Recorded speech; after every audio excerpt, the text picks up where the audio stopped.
Hello everyone, today I'll show you how to change your sound settings in Destiny 2.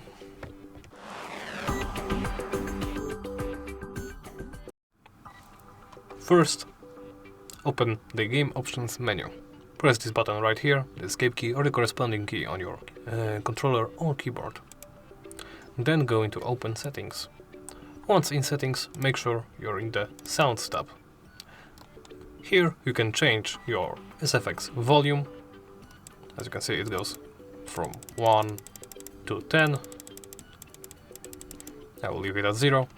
Your Dialog cinematics volume. It likewise goes from 0 to 10. Music volume does the same thing. Chat volume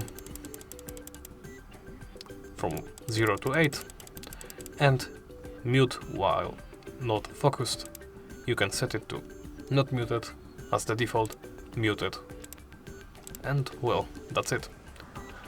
After setting your settings, simply go back and you're ready to play. Thank you for watching and please remember to like, comment and subscribe.